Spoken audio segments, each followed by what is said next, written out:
Hello everyone, my name is Anu and welcome back to the class of your subject history. So let us start with our second chapter, that is on the trail of the earliest people. So before that, let's have a brief recap on what we had studied in our last chapter, that is the first chapter of our NCERT book. So in that chapter, I basically discussed 4 major points with you. The first was meaning of history and also the importance of history, as in why it is important for us to study the paper or to study the subject, right? The second important point that we discussed was looking at history with various examples. We also answered the questions of various types of questions, like how these people lived, where did they live, their lifestyle, shelters, and also paintings and everything. Okay. Another important point was finding about the past, where we got to know more about the sources on how to gather information and what were the various sources. Okay? And the fourth major important point that we discussed in our last chapter was understanding the dates, as in how do the historians they follow the dating techniques, and how do we date the events. Okay? So now we are going to start the second chapter, और हम इन सारी चीज़ों को अब थोड़ा broad sense में इस chapter में कवर करेंगे. लेकिन बच्चों, अगर आप हिस्ट्री की बात करते हो तो before moving on to the second chapter to the main points, I would like to discuss some of the major points that you need to know about history. कि हिस्ट्री में बेसिक चीज़ें जो हैं, जो आपको बुक्स में दी नहीं रहेंगी, बट आपकी बेसिक अंडरस्टैंडिंग के लिए ये चीज़ें काफ़ी इंपॉर्टेंट है. तो हिस्ट्री में हम लोग सबसे पहले पीरियडाइजेशन का मतलब समझते हैं. What is periodisation in history? Okay, so the first point here is history by nature happens in chronological order. Okay, now what is this chronological order? Let us study that. So chronology is simply the sequence of events ranging from beginning to end. Let us understand this. तो history, जब भी हम लोग history को देखते हैं तो हम लोग एक उसे क्रोनोलॉजी में पढ़ते हैं. ठीक है, तो हम सबसे पहले पढ़ते हैं, सबसे पहले अगर अर्थ प्लैनेट के बारे में पढ़ रहे हैं तो सबसे पहले अर्थ पे सबसे पहले क्या है, एयर, वाटर, उसके बाद कौन से एनिमल्स आए, कौन सा एज था. ठीक है, तो एक प्रोसेस में जो इवोल्यूशन हमारा चला है, जो हमारा एक प्रोसेस हुआ है, तो हिस्ट्री को उस प्रोसेस में पढ़ता है. तो क्रोनोलॉजी क्या होता है? Chronology is simply that sequence of events. तो जो भी, मान लो हम अगर सबसे पहले समझते हैं कि डायनासोर्स आए, डायनासोर्स के बाद ह्यूमन इवोल्यूशन होना शुरू हुआ, सबसे पहले एप्स आए, एप्स के बाद उनका दूसरा फॉर्म आया, उसके बाद करते करते we as a human being we developed in the most advance stage of human form, right. तो ये सीक्वेंस ऑफ इवेंट्स जो होता है, हिस्ट्री को हम उसी सीक्वेंस ऑफ इवेंट्स में पढ़ते हैं, जिसको हम क्रोनोलॉजी कहते हैं. From beginning to end, right, बिल्कुल स्टार्ट टू द एंड से जो चीजें जैसे जैसे हम पढ़ते हैं उसे क्रोनोलॉजी कहते हैं. और हिस्ट्री को हम ऐसे ही पढ़ते हैं, हम रैंडमली कुछ भी नहीं उठाते. हिस्ट्री में we use to date events and these events are basically on the chronological order. ठीक है, so a period of history is a specific time frame containing common characteristics. This is another important point कि periodization अब हमारे history में कैसे होता है. आपके दिमाग में ये क्वेश्चन आया होगा. तो periodization का मतलब होता है एक certain पार्ट को हम लेते हैं. ठीक है, जैसे अर्ली ह्यूमंस के बारे में अगर हम बात कर रहे हैं, ठीक है, तो अगर हम उनके पार्ट को लेते हैं तो उनमें कुछ कॉमन कैरेक्टरिस्टिक्स होगी. तो उस कैरेक्टरिस्टिक्स को अगर हम देखेंगे तो उसके थ्रू हम एक पीरियड डिफाइन करते हैं, और उस पीरियड में हम वेरियस कैटेगरीज को लाकर उस चीज के बारे में बेसिकली बात करते हैं. तो बेसिकली पीरियडाइजेशन वही होता है, कॉमन कैरेक्टरिस्टिक और एक स्पेसिफिक टाइम की बात होती है. We are talking about some specific time and we are talking about species that have some common characteristics together. तो उनको हम उस स्पेसिफिक टाइम में लाके वैसे पीरियडाइजेशन करते हैं हिस्ट्री का. तो बेसिकली हिस्ट्री में 3 ब्रॉड क्लासिफिकेशन है अगर हम पीरियडाइजेशन की बात करते हैं. Okay, so let us see that कि हमारा पीरियडाइजेशन हिस्टोरियंस ने ये पीरियडाइजेशन किया कैसे है. ठीक है, तो first 3 periods of our history subject, the most important 3 periods. ऐसे तो ये बहुत ही डिबेटेड टॉपिक है, बहुत ही कॉन्ट्रोवर्शियल रहा है हिस्टोरियंस के बीच भी, क्योंकि किसी के पास कुछ स्पेसिफिक टाइमिंग नहीं थी कि हम अपने तीनों एक पीरियड्स में कैसे डिवाइड करें. लेकिन अगर हम एनसीईआरटी बुक की बात करें या फिर जनरली जो हम ब्रॉड सेंस में हम ये पीरियडाइजेशन देखते हैं, जो हम 3 पीरियड्स देखते हैं, वो बेसिकली है एंशिएंट इंडिया, मिडिवल इंडिया और मॉडर्न इंडिया.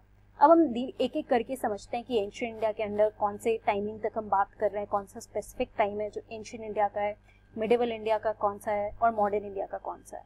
ठीक है, तो एंशिएंट इंडिया के अंदर देखो we talk about from 7000 BC to 5000 C। तो लास्ट क्लास में, जैसे लास्ट चैप्टर में I talked about dating the events, देखो उस डेटिंग का यहाँ पर इम्पोर्टेंस है कि हिस्टोरियंस जो थे they used these two the terms AC and BC and AD. These terms were used by historians for dating, right? तो एंशिएंट इंडिया बेसिकली BC मतलब before common era and common era. मैंने आपको बताया था बहुत सारे टर्म्स यूज करते हैं हिस्टोरियंस अपने कन्वीनियंस के लिए, तो ये टर्म होता है एक बिफोर कॉमन एरा और एक कॉमन एरा, मतलब before the birth of Christ की बात हो रही है। तो एंशिएंट इंडिया बेसिकली इस पूरे एरा को कवर करती है। ठीक है, तो एंशिएंट इंडिया जो है हम अपने क्लास 6 स्टैंडर्ड में ये पार्ट को पढ़ने वाले हैं। जो भी हम क्लास 6 में पढ़ेंगे वो सारा एंशिएंट इंडिया के अंडर कवर होएगा। Second part here is the medieval India. अब मिडिवल इंडिया कौन से पीरियड से?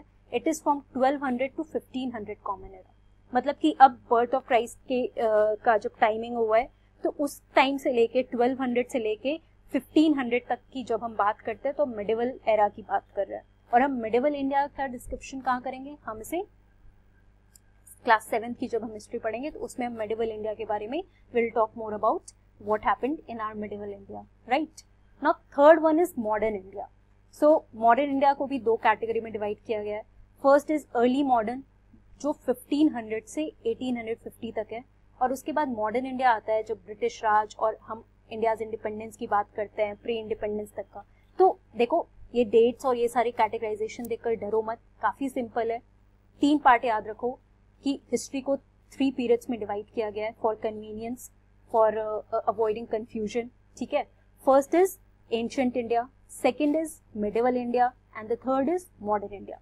एंशिएंट इंडिया हम क्लास 6 में पढ़ेंगे, वो 7000 BC से लेके 500 तक के पीरियड को कवर करता है। ठीक है, उसमें कुछ कॉमन कैरेक्टरिस्टिक्स होंगे उस पीरियड में, तो इसलिए एक स्पेसिफिक टाइमिंग में हम इस पीरियड को पढ़ते हैं।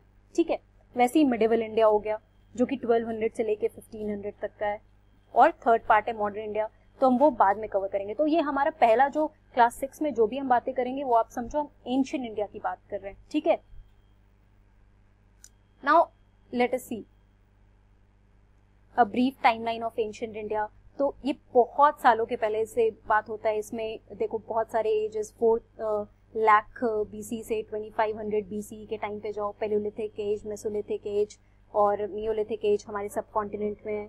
उसके बाद 2500 BC से 1500 एंशिएंट वैली सिविलाइजेशन है, 1500 BC से 1000 BC वैदिक एज है। तो ऐसे ऐसे करके देखो ये सारा हमारा ब्रीफ टाइमलाइन है। इसको आप एक बार डिस्क्रिप्शन इसका देख लेना, ठीक है, खुद की ताकि आपको भी कंफ्यूजन ना हो। ठीक है, और डेट से डरो मत, ये आप जब धीरे धीरे पढ़ोगे तो आपको ये डेटिंग काफी अच्छे से याद हो जाएगा। ओके, अब हम मिडिवल इंडिया का पढ़ते हैं। ये मिडिवल इंडिया देखो, इसका टाइमलाइन यहाँ 1000 AD, अब हम AD में आ गए, मतलब medieval India after the birth of Christ की बात हो रही है। तो डिफरेंट 1674 से, मतलब ये पूरा हम लोग ये सारा किंगडम्स ये सब कुछ कवर करेंगे, सारे डायनेस्टीज जो भी आए थे, मुस्लिम रूल इंडिया में आया था, तो ये हम क्लास 7 में करेंगे। बस आपको एक कंफ्यूजन ना क्रिएट हो तो आपको बस मैंने पीरियडाइजेशन बताया है, और मॉडर्न इंडिया प्री इंडिपेंडेंस तक का हम पूरा पार्ट कवर करेंगे। ठीक है, तो आप बस 3 पार्ट याद रखना, ancient, medieval and modern India. Okay, now another important point that is also mention in your NCERT book. So जब हम एंशिएंट इंडिया की बात करते हैं, जो अर्ली टाइम, बिल्कुल अर्लीस्ट पीपल की बात कर रहे हैं, तो उस पार्ट को 3 एजेस में डिवाइड किया है हिस्टोरियंस ने। ये एजेस क्या होता है? मतलब एक सर्टेन एरा, एक पीरियड होता है, पीरियड ऑफ टाइम होता है जहाँ पे वही, जब हम पीरियड की बात करें वही चीज एजेस में हो गया। तो एक कॉमन कैरेक्टरिस्टिक उस पीरियड का हुआ है, उस स्पेसिफिक टाइमिंग में हुआ है, तो एक पर्टिकुलर एज उसको नाम दे दिया गया है। फिर अगर कुछ चेंज हुआ तो नेक्स्ट एज का डिफरेंट नाम हो गया। ठीक है, तो वैसे 3 एजेस है। First important age is paleolithic age. Term आपके लिए थोड़ा बहुत नया है, तो ज़्यादा घबराने की बात नहीं। It's not very difficult for you to understand, once or twice when you will go through it, it would be very easy for you to understand, right? So Paleolithic age, what is that? So it is the earliest period.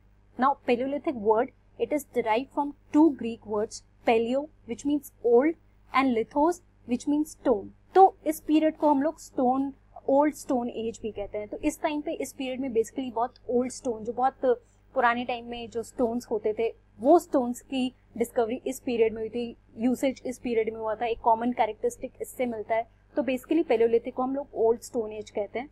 So what is the timeline of this period, of this age? It extends from 2 million years ago to 12,000 years ago. Okay, now let us see. It is divided into 3 parts. The Paleolithic age is divided into 3 parts: the Upper Paleolithic, Middle Paleolithic, and Lower Paleolithic. Now this Paleolithic age shows the importance of stone tools. तो इस as में basically stone tools बहुत use होते थे। तो ये paleo और लिथोस जो टर्म है उसका मतलब ही स्टोन होता है। तो हम बेसिकली अगर पेलियोलिथिक एज की बात कर रहे हैं, मतलब कि जितने भी ओल्ड स्टोन्स उस टाइम पे आया हुआ करते थे, उन सब की डिस्कवरी जो भी हुई थी, इंपॉर्टेंस था उस स्टोन टूल्स का, उसको पढ़ने के लिए ये एज इंपॉर्टेंट है। यहाँ पे आप देखो फोटो में, यहाँ पे डिफरेंट काइंड्स ऑफ टूल्स, ये सारे स्टोन्स हैं जिसको हंटर गैदरर यूज करते थे, राइट। तो बेसिकली ये उनके पीरियड की बात हो रही है, हंटर गैदरर्स की बात हो रही है। उस टाइम पे वो लोग जैसे स्टोन्स यूज करते थे, उसका क्या इंपॉर्टेंस हुआ करता था। तो ये सारी चीजें हमारी पेलियोलिथिक एज में आ जाएगी। Okay, now second term here is Mesolithic age. Now this is the second age. First one was, the earliest stage was Paleolithic. Now let us see what is in Mesolithic. We find environmental changes in this period. Okay, now beginning about 12,000 years ago till about 10,000 years ago. तो Paleolithic age जो था हमारा 2 million years ago से लेके 12,000 million ago के बीच का 12,000 years ago के बीच की बात हो रही थी। और 99% हिस्ट्री जो ह्यूमन हिस्ट्री है वो पेलियोलिथिक में ही कवर हो जाता है। मेसोलिथिक जो है वो 12,000 ईयर्स अगो से शुरू होता है और 10,000 तक के बीच का, ये 12,000 टू 10,000 के बीच का ये स्पैन चलता है मेसोलिथिक एज का। इस पीरियड को हम क्यों, ये पीरियड इंपॉर्टेंट है क्योंकि यहाँ पे इन्वायरमेंटल चेंजेस होना शुरू हुए। यहाँ पे क्लाइमेटिक कंडीशंस जो थी उस टाइम पे चेंज होना शुरू होने लगी, लाइफस्टाइल लोगों का चेंज होने लगा, उनका रहने का तरीका चेंज होने लगा, राइट। तो ये इन सब चेंजेस की वजह से ये पीरियड जो है इसका नाम दूसरा रखा गया। हिस्टोरियंस ने कन्वीनियंस के लिए दूसरा नाम रख दिया। ओके, सो इस पीरियड में these are famous for microliths. Microliths क्या होते हैं? These are the tiny stone tools that were found in this age are known as microliths. तो छोटे छोटे स्टोन्स, तो प्रीवियसली जितने भी ओल्ड स्टोन थे वो तो यूज होते ही थे, but Mesolithic as is more important for microliths. तो ये बहुत इंपॉर्टेंट पॉइंट है। आपसे कोई पूछे मेसोलिथिक एज का इंपॉर्टेंस या फिर उसका मेन कैरेक्टरिस्टिक, तो आप हमेशा बोलना it is important for microliths. और माइक्रोलिथ्स क्या होते हैं? स्मॉल टूल्स जो होते थे, स्टोन टूल्स। तो यहाँ पे आप पिक्चर में देखो, ये छोटे छोटे जो टूल्स हैं उस टाइम पे, पहले बड़े बड़े टूल्स यूज होते थे, बड़े बड़े स्टोन्स यूज होते थे, बहुत हार्ड स्टोन होते थे, बट मेसोलिथिक एज में आते आते ये स्टोन टूल्स जो है वो छोटे छोटे यूज करने लगे along with those old stone tools. यहाँ पे ज्वेलरी देखो, ज्वेलरी बनाने के लिए छोटे छोटे शंख जैसे जो भी यूज हो रहे थे। तो ये सारी चीजें आती है मेसोलिथिक एज में। Now third important part is neolithic age, that started from about 10,000 years ago. तो हमारा मेसोलिथिक कहाँ खत्म हुआ था? 10,000 ईयर्स अगो पे खत्म हुआ था। तो नियोलिथिक जो एज है वो 10,000 ईयर्स अगो पे शुरू होता है। So it is also called new stone age and it is the final stage of cultural evolution. Very important stage for human evolution. Why? क्योंकि ये कल्चरल इसका और फिजिकल दोनों तरीके से काफी चेंजेस आने शुरू हुए हमारे इन्वायरमेंट में। There was introduction, there is a mistake here, introduction of farming and domestication of animals along with settle life. 3 important चीज है यहाँ पे जो आप पढ़ोगे, farming, domestication and settle life. पहले वो लोग हमेशा यहाँ वहाँ ट्रैवल करते रहते थे, लेकिन जैसे ही नियोलिथिक एज आया, फार्मिंग का इंट्रोडक्शन हुआ, डोमेस्टिकेशन ऑफ एनिमल शुरू हुआ, एक सेटल लाइफ रहने लगे, एक जगह पे लोग रहना शुरू किए। तो this is picture of neolithic age, जहाँ पे देखो लोग एग्रीकल्चर भी कर रहे हैं, बरियल्स है, स्टोर हाउस है, तो काफी नई चीजें आने लगी, डोमेस्टिकेशन होने लगा, हैंडीक्राफ्ट, हाउसिंग होने लगा। तो बहुत सारे चेंजेस हुए थे नियोलिथिक एज में। This is the most important age, that is the new age, जो कि हम लोग इसके बारे में एक एक चैप्टर में सब्सिक्वेंटली पढ़ेंगे। ठीक है, तो बेसिकली इस चैप्टर को समझाने का बेसिकली मेरा मेन मोटिव यही था कि आप लोग 3 पीरियड समझो, that is ancient, medieval and modern. अभी हम क्लास 6 में एंशिएंट पीरियड को कवर करने वाले हैं। ठीक है, और उस एंशिएंट पीरियड में 3 एजेस के बारे में डिस्कस करेंगे। पेलियोलिथिक एज हुआ, मेसोलिथिक एज हुआ, नियोलिथिक एज हुआ। अब इसको एक बार आप just go through it and understand. So we will continue this discussion in our next topic. Okay, thank you very much.